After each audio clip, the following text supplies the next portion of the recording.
preconditioned by all the media for the past couple of decades to slowly but surely start accepting the existence of aliens and UFOs.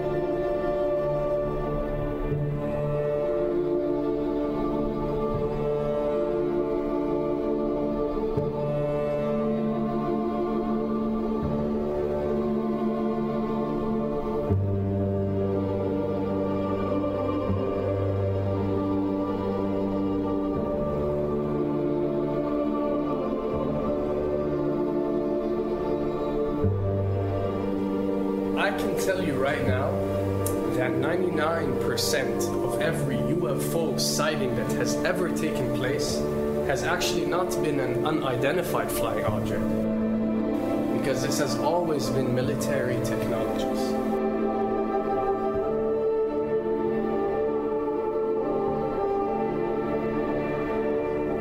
Another thing I'd like to point out is surveys and questionnaires.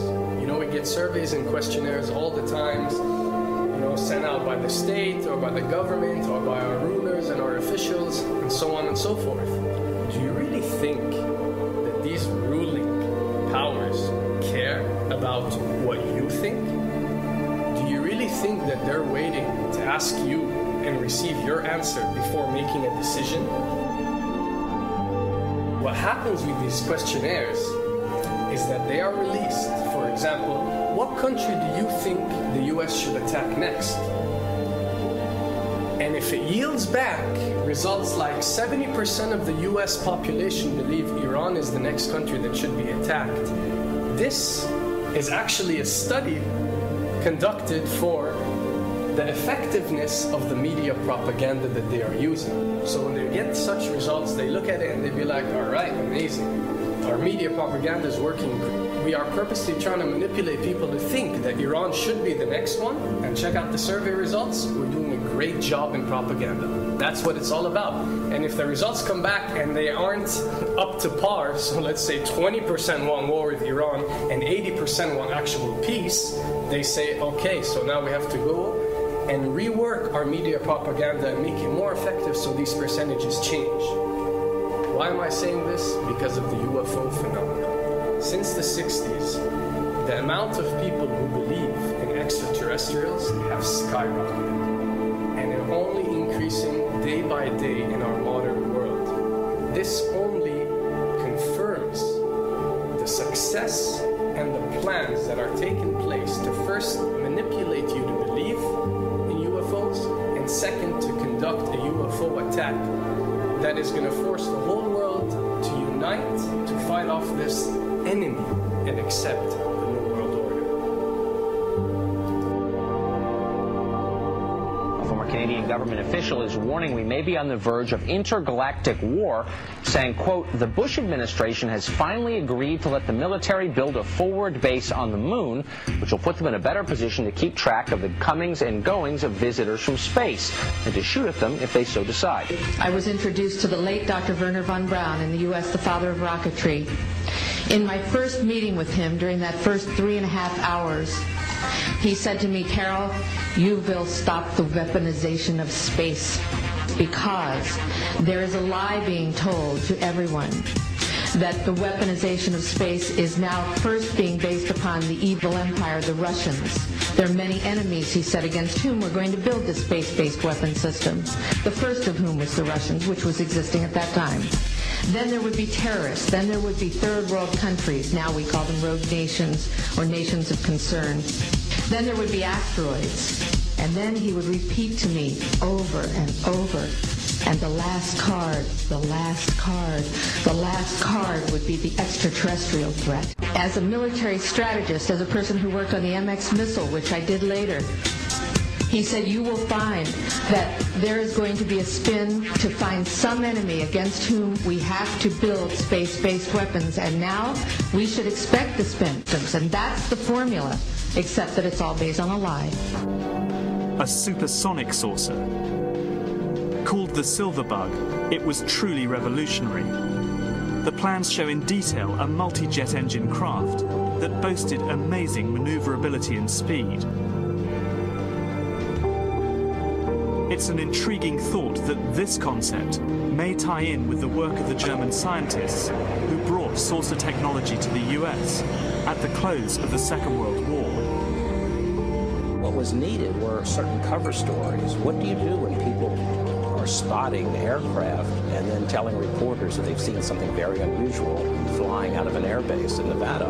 And frankly, this was the origin of a lot of the sightings that took place in the mid-50s, 1954, 55, 56, of unidentified flying objects, the UFOs. So the CIA was involved in encouraging people to believe that, yes, they saw UFOs, and the CIA and the military tried to be very helpful to reporters to get these stories out, to divert the attention of the country, and particularly the people in this region, about what they had actually seen.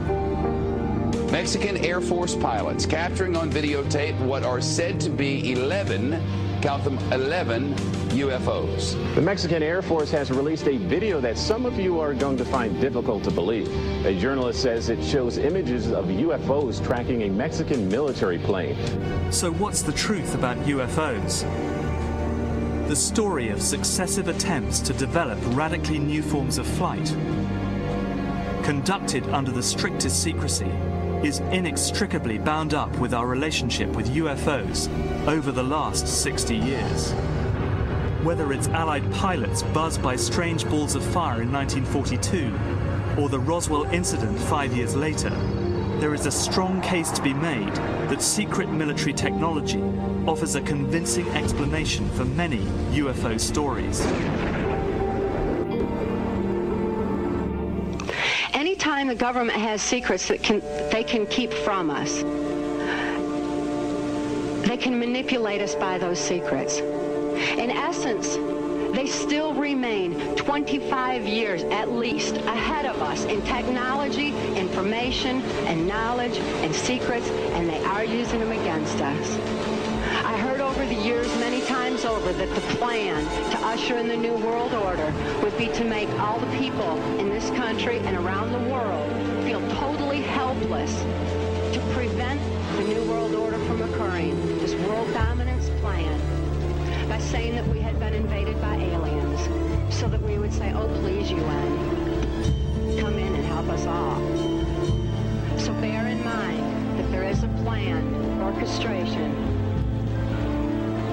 to get people to be submissive through a secret technology and information that they're keeping from you under the blanket of the so-called National Security Act.